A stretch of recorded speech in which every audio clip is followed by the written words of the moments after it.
Planning Agency's Long Range Transportation Plan Update, which we're calling Vision 2050. And today we're here to talk about projects. So we're really excited to share some updates and information with you. This is the first meeting of a handful of meetings that we're going to be conducting. The second today, we had an in-person meeting that had some really great discussion. We're very grateful to have folks join us online as well today.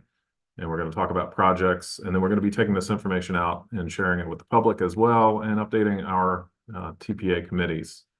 So I would like to first just start with a brief agenda to highlight for you what we're going to be talking about today. We're really excited to get this information out because it is going to allow you as our members of our public and our engaged community and our stakeholders the opportunity to start looking at projects and telling us what needs to be our priorities.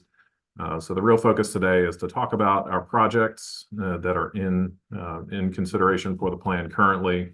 We'll talk some about TPA prioritization, what prioritization means for us as an agency, how we've developed a Vision 2050 project database, the process that we've gone through to screen projects, and then what we're really asking you to do, which is to look at this information to provide your input on the projects that we currently have available for consideration, and to really start to have a dialogue, because the next step is to actually consider which projects we're going to include in our plan and fund. Just a few reminders, this is a virtual meeting, so for audience participation, please use the Q&A chat box to share any questions that you have. When we get to the end of the presentation, we'll have a question and answer section, so you can raise your hand and we'll call on you and allow you the opportunity to unmute if you're comfortable and ask your questions at that time. Hopefully we'll keep the presentation nice and snappy and brief so everybody can enjoy interacting with this information. So first, just an acknowledgement of our timeline. We started this process in January, a little over a year ago, working on a 2-year update process to develop this new long-range transportation plan. We're currently stepping into this summer scenario planning is what it's called, but really that assessment of what are the projects that we need to be funding and including in the plan as we start to work towards the summer budgeting and implementation and ultimately a December adoption of this plan. So that's where we are in the process currently. Now, when we talk about projects, everybody wants to have a project get completed. We all enjoy that ribbon cutting moment, but we're here today to talk about long-range transportation projects. They're the projects that happen much farther out into the future. And so we want to really start with an acknowledgement. This is a great realization of the efforts that come out of a long-range transportation plan. But we're really here to talk about planting the seed for these projects, the new ideas that we introduce into the plan, because we do already have a 2045 long-range transportation plan we're working under. There's a lot of existing projects in the funding program. We're really talking today, as we refer to projects, about new projects that get introduced as we update this plan. Our long-range transportation plan is that document that guides our investments over a 25-year horizon period. TPA has the opportunity every 5 years to update this plan. So we make our significant introduction of new projects, assessing what we can financially accomplish over that 25-year period. And we're here at this stage where we're discussing what are going to be the priorities that we establish in the plan. Few acknowledgements that I'm going to touch on real early just to make sure we check a few boxes. So want to highlight for everybody the TPA's role. We are a planning agency. So we plan the transportation system. We help our localities, our municipalities, and all of our stakeholders with identifying what transportation needs are. And we prioritize the dollars that fund those improvements, but we don't actually deliver projects. So it's an important acknowledgement that as much as we can get projects identified and put them into a plan, it's really our partners, the local agencies, the municipalities, local entities of government, and the state who largely do this work. And so it's a very collaborative process as we identify projects, and those then become championed by the agencies and stakeholders who administer those projects. And when we're thinking about the TPA's role, how we support those localities, it's the key there is that we are providing our support by assessing how those projects will support transportation in our region and demonstrating that support by including those projects in our long-range transportation plan. And so we do that by including projects that we can fund in our cost feasible plan, So those are the projects that we all agree support our goals and objectives and will help us have a better transportation future. And then we can also include in that list projects that are illustrative in nature. So projects that if we had funding available, we would complete, but we don't have the funding. And so that gives us a little broader approach to how we include projects in the plan. And then a big acknowledgement for today's discussion is local desires. We have a lot of projects that have been submitted. We're going to highlight some information about that for you. But a lot of those local desires can't be funded. We won't be able to go through and demonstrate that we support all of those projects. It would probably take us months and months to go through that process. But we have those to draw from as we complete future updates or as locals continue to support those projects by doing their planning work and getting them ready to fund. A few other big highlights. We are a regional transportation planning agency. Our focus is to improve the regional transportation network. And so that means we're looking at these federal aid eligible roadways. So that does guide some of our priority projects that don't occur along these roadways. It is more challenging to demonstrate that alignment that supports federal and state investment. So it's not to say that's impossible. It's just an acknowledgement that these are the areas where our focus is primarily directed, and it's our major roadways throughout the county. We also acknowledge that transit is a major focus at the Palm Beach TPA. We have our 561 plan, the corridors of enhanced transit, and we're really focused on delivering that ultimate vision. But in the near term, we're really talking about capital investments of transportation dollars, things like improving our existing bus operations, working with Palm Tran, supporting other transit operations. We don't really have operation funds that are TPA attributable or that TPA directly funds.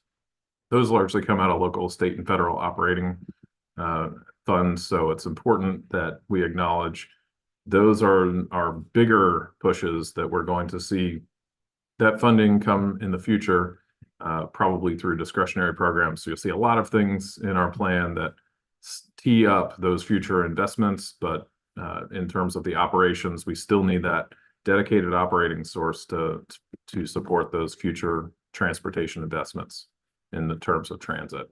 And so you won't really see transit a lot in the information. It's there, but primarily you'll see the supporting capital.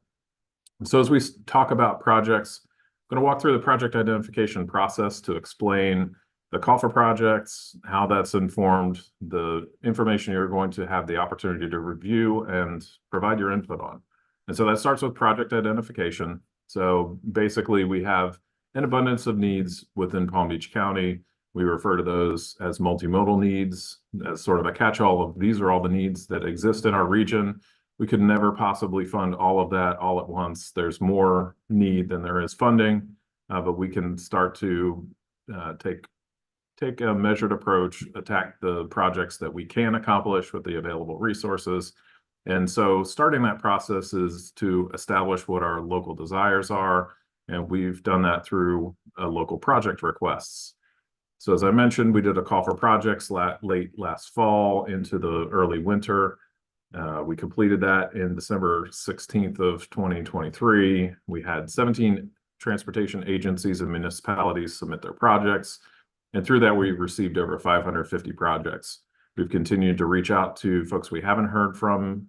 So that's a process that we've officially closed, but we're still continuing to try and bring in any additional local desires. So we continue to build that list of needs in our region and can assess how they align with our goals.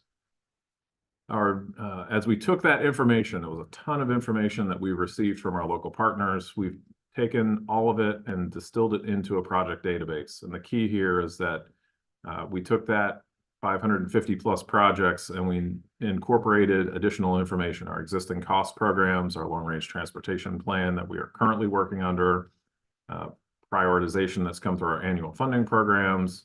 And then we've also made some staff edits to join or divide some of the projects based on what would be logical. And so that ends up with over 1,000 records in our project database. And we've generated an interactive map that I'll show in just a minute to allow you to review where those projects are located, what they look like, and how we might consider funding them.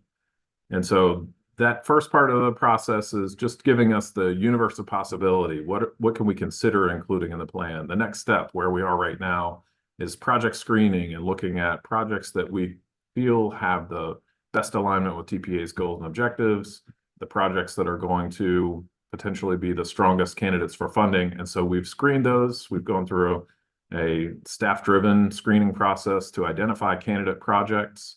There are 161 projects in our candidate project list, so it's still a fairly sizable amount of projects that we're drawing up for consideration, and those are represented in maps and some data that you can interact with. How we established those high-scoring or well-rated projects was by using a screening process. We compared our projects against our goals, objectives, and strategies. So in this case, we checked off our projects against strategies to determine a strategic alignment.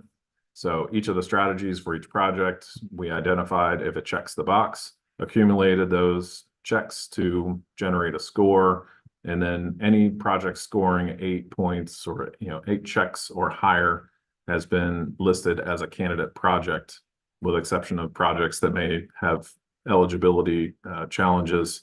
So that's what generated that list of 161 projects. We've also conducted an assessment of what the project types would be, which is more just a way for us to look at what's the nature of the types of projects, how are they divided in terms of overall project type. So bridge projects, which would be maintenance or construction of new bridges, is a very specific area. It's focused on our performance measures that the TPA tracks, but a lot of the typical things that you would see in our funding programs: complete streets, which is our bike and ped type improvements. Roadway capacity is a fairly common theme. Safety and transit, and then some of those smaller project types that we may see start to increase in terms of more projects within that category, things like freight, maintenance, and resilience, rounding out our project types. And we've generated maps so you can see across the county where these projects are located, supported by one-page project information sheets. And so the combination of our interactive map, these project information sheets, and those maps of projects by type allows us to dig into each of the projects that we're looking at as a candidate status, or any of the projects that aren't currently at candidate status as a local desire, so we can see what information may be missing, how can we strengthen applications and ensure that projects are going to be supporting transportation needs in our region. A few highlights that I'll give you: our project one-page summary sheets are built so they can go into the appendix of our document. On the upper right-hand corner is a project ID. All of our projects have an ID that allows us to cross-reference, and that's the way that we'll be able to track all of your input and any clarifications we receive from our project sponsors. General project details on the right, and the goal alignment, staff comments, and preliminary staff recommendation on the left side of the page. And these are materials that will be posted on our website in the near future. The tool that is going to allow you to interact with our project information, and this is a tool that's been live on our website for several weeks now, is our interactive project database. And so this is the tool that allows you to go onto this mapping page, click on any of the lines on that map, share your input, review the basic project details, and understand what's been proposed there and who proposed to do the work. And so we're asking for input using the public input tools, which I'm going to highlight specifically in just a moment. But just to give you an idea, you can navigate throughout the county, look at projects, and see what is of interest to you. And if you don't see a project, there's another tool called Something's Missing that allows you to provide your input there as well. So I want to explain that entire process all together, synthesized. So we started with the multimodal needs and local desires, so to generate that full project list, run through the screening process to get our candidate projects. And now we're here at this stage where we're seeking public and stakeholder input so we can consider which candidate projects are strong and worthy of consideration for funding. Did we miss any local desires that we need to elevate for candidate status? And that process is going to help inform these projects moving from candidate status into Vision 2050, our long-range transportation plan. As we get through that process, working with our committees and our board, we'll identify, will those projects be funded, which those will become committed projects in Vision 2050. The projects that are very well aligned with TPA's goals and objectives, but we don't have the funding to complete, those can be included as illustrative projects, and that is a way that the TPA can support those projects and try and pursue funding through alternative revenue sources or as funding becomes available. So this is the process we're working towards to get everything into Vision 2050. Wanted to explain that process, but also highlight the need that we need to hear from you and hear that you support projects or maybe that you don't. And so again, our goal is to get you into our interactive map, review the projects, and provide your input. So the QR on the screen will allow you to go to our interactive map and review those projects. Or you can go to palmbeachtpa.org/vision 2050 projects. That'll take you directly to that site. This map is also posted on our homepage of our website and on the LRTP page, so it's very easy to find in multiple ways. Just to highlight for you, again, public input tools is the area of that mapping tool that has a lot of additional features, and you can use that together, to share your input, to understand what projects have been proposed around the region. So click on a project, review project details, and express your support, whether it's supportive or not, and provide your feedback on those projects specifically. Again, if you don't see a project where you expected to see one, there's a tool, something's missing, that'll allow you to provide your input and share an expression of project need that TPA staff can then review and see, might there be a project that's just not reflected because it's in the current funding program, but certainly that input is helpful. What I want to emphasize to everybody today is that the 14 of us who are on this meeting right now at this moment are not enough people to get a full amount of input that we want to see.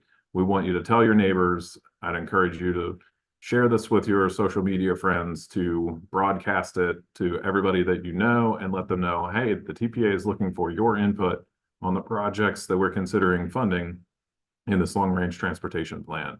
So I'd encourage you, go onto our website, cross-post, follow us, and make sure that you're sharing this information because we need to hear from everybody. So that concludes the formal presentation. I will open it up to questions, but I do want to take a quick moment to share with you the map so you can see how this tool works and how you can support us as we're trying to get your input. So I've just pulled up Palm Beach TPA's website. This is our long-range transportation plan page. Just wanted to highlight for you. On this page, you'll see basic project information, great resource for you to come back to and look at our information. That map is linked here, project input map. Before we go over there, I do want to real quick highlight, if you are interested in staying up to date with this LRTP update process and you haven't already done so, enter your name and email toward the bottom of the page in this form, and you'll continue to receive updates as we go through this process. You click on that link, it's going to take you over to this resource. And when you enter the page, it's going to show you a map of the county with all of the projects that are currently under consideration. So everything's shown over here. See a lot of dots, that's that comment something's missing portion of the map. On the left-hand side is where these buttons are located. Public input tools is the second area, kind of toward the top of our buttons. And if you're interested in learning more about a project, you just zoom in to wherever you happen to be interested. So I'll zoom in down towards our offices and show you as you click on review a project and identify a project that you want to look at. You just click on that project and then it's going to bring up a survey. So this is a form that will show you basic project information. Again, our project ID for each unique project. What is the nature of the work? A description of the improvements, and then an option for you to say, yes, I support that project, or no, I do not. When you do, if you support it, you have the option to give us comments and you click submit. It's that easy. And if you don't support a project, we've asked you to tell us why. So this is a mandatory, I don't support a project, please tell us why. Very simple. Just let us know the reason that you feel that project should not be supported.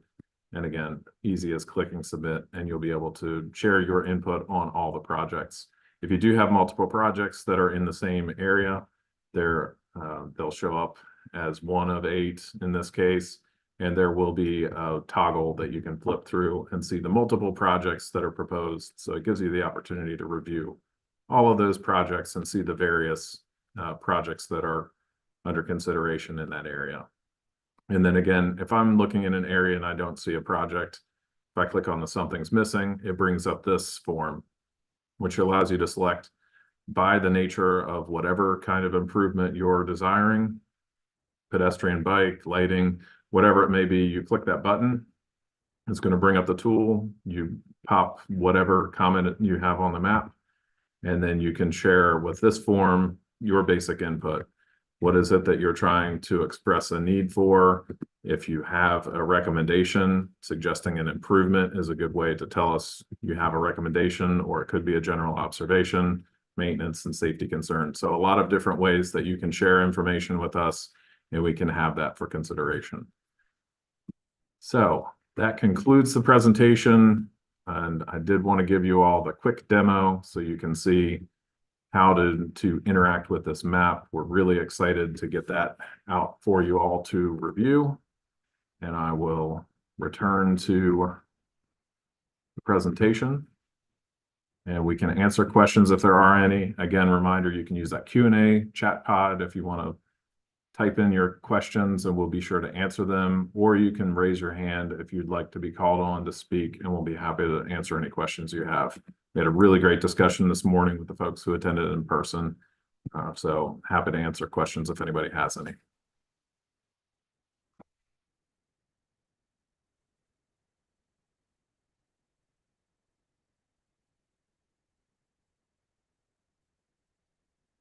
And I'm looking for, I see no hands, and I don't have anybody submitting it. All right, got a hand.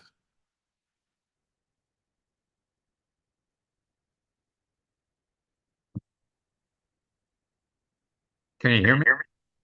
Yes, go ahead. If you could Sure. state your name. Yeah, my name is Jeff, Vice Mayor in Palm Beach. But one of the things I wondered about the general issue is where in our planning process is the opportunity to do optimization of the multimodal element that we know over time coming together in the right mix is the best bang for the buck, the results. Where in our LRTP or other process is this optimization actually done? I'm sorry, Jeff. I'm gonna have to ask you to clarify, because I'm not 100% clear what you're asking. If you could just repeat your question, please. Well, I don't know that I can be any clearer than just to say, when you have several different elements of any system, the mix of those elements needs to be considered in terms of the value of each one of them under the circumstances, right? So how much transit, what kind of transit mixed with widening of certain roads, connecting of certain roads, with the consideration of first mile, last mile. How do we actually bring all of this together? I mean, otherwise, it seems like we're pretty much picking up on stuff that's already been proposed, maybe executing things that are in the out years, but insofar as any kind of really innovative mix of multimodal elements, where does that take place? It doesn't look like it's in the LRTP. Yeah, I would say there's certainly an element of what you're referring to. What we're sharing with you today is the result largely of projects that were submitted by our localities, the local and state and county folks who have responded to the call for projects, shared what their desires are. And that's why we're using that term local desires, because we need to acknowledge that just because we state a need, it doesn't mean that it's worthy of committing that funding to do whatever that work may be. And it's it's that understanding of the future transportation system that we're trying to realize in 25 years that makes that so important to acknowledge.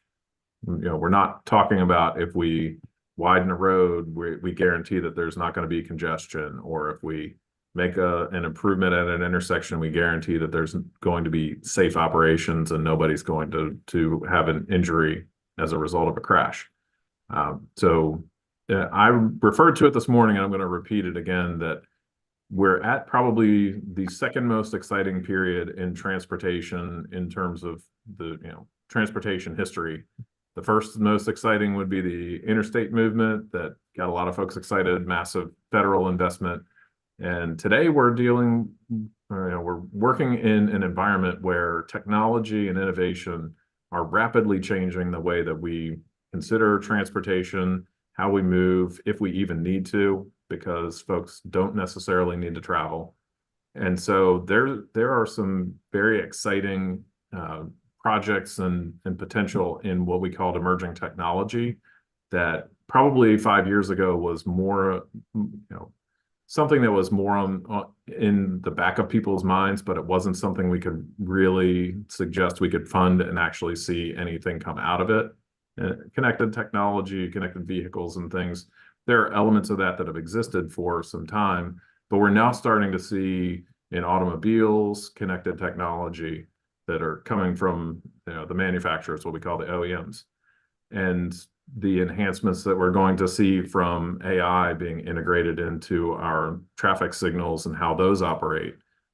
So I refer to it as the second most exciting period in transportation in terms of what we can do with our investments.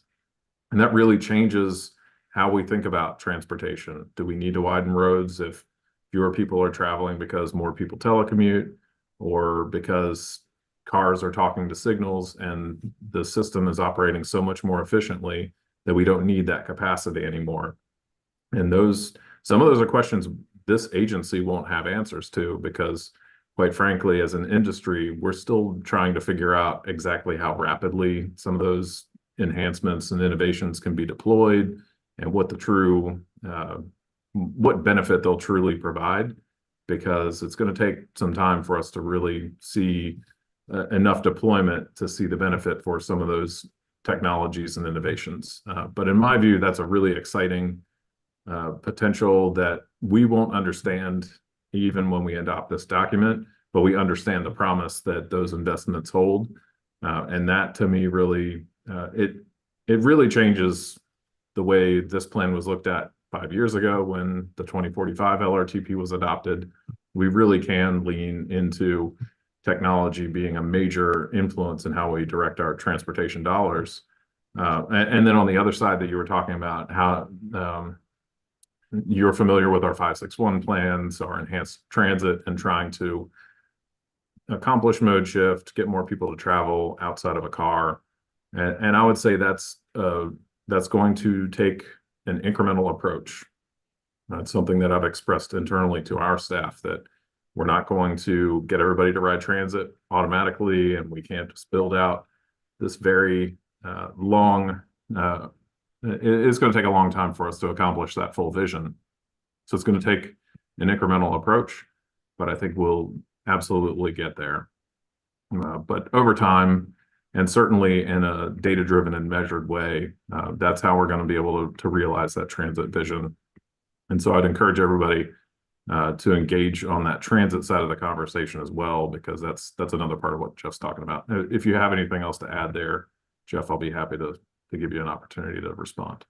No, that's fine. I mean, we certainly have, like you say, opportunities that, quite frankly, we really don't fully understand at this moment in time, and we are on kind of the leading edge, if you will, of a lot of these technological, innovative, connective activities that are going to make a huge difference in the long run.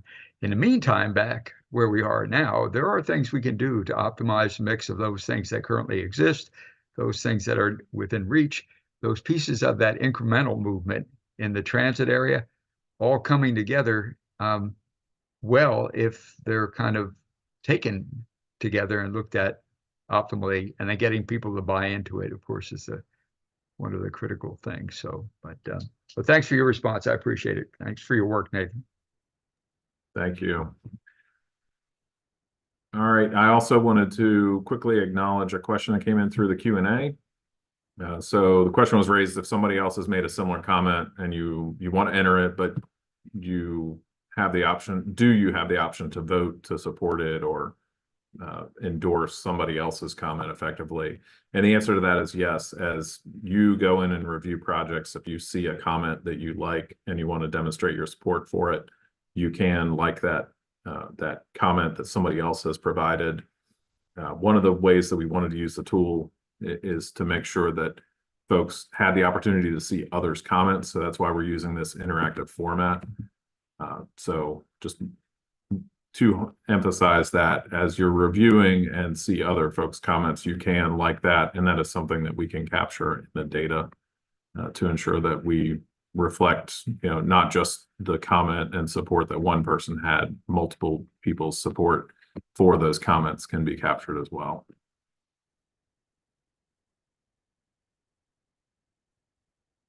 And then Larry also asked a question, do you know what % of the projects come from agency public input versus data-driven performance needs? Currently, the list of projects that you see reflected in this map are generally all coming from the call for projects or from those local agency submissions. There are some, I'll call them clarifications projects.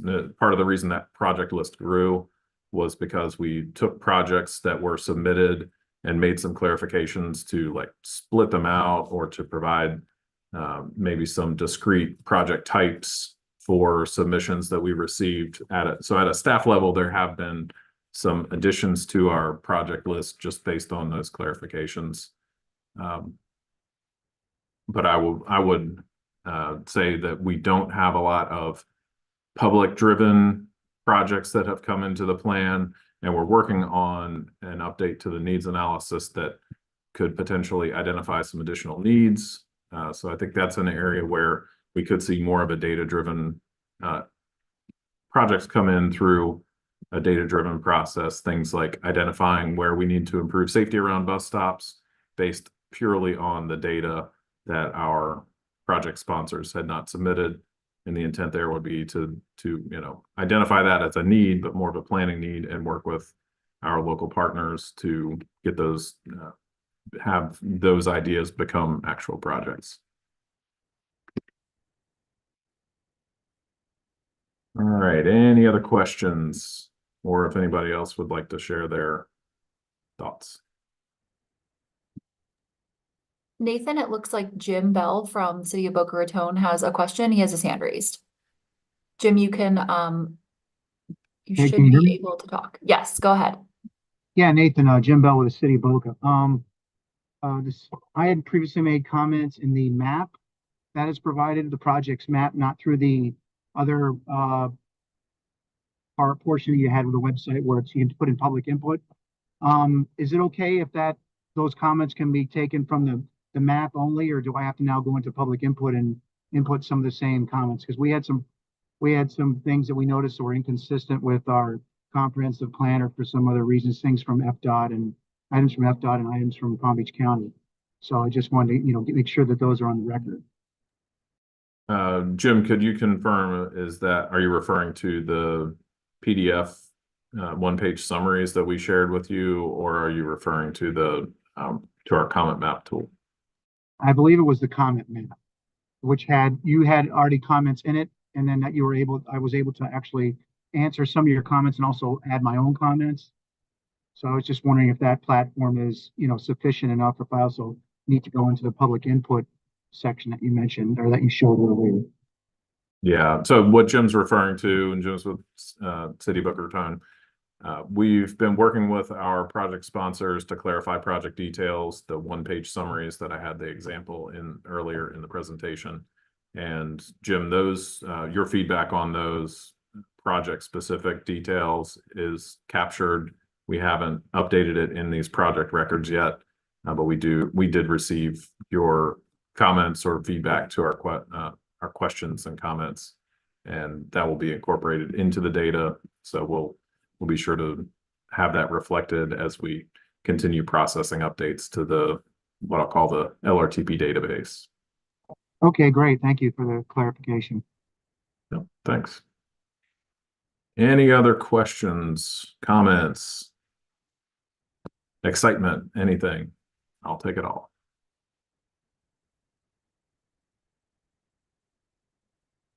If not, we'll be happy to let it up. I got another question here. Yep. Appreciate the support in the Q&A box. With that, I think we can conclude if everybody's happy with what they've heard. Again, I'd encourage you to go to our website, interact with our online interactive map, provide your feedback on those projects, and share using the Something's Missing tool if you see somewhere that a project is needed that you don't see expressed as a project currently. I want to thank everybody for taking the time to join us today. We really appreciate it.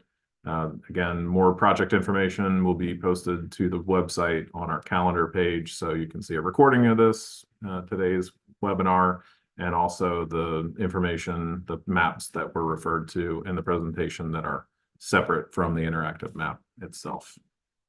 I want to say thanks to everybody for joining us today, and hope you have a wonderful afternoon.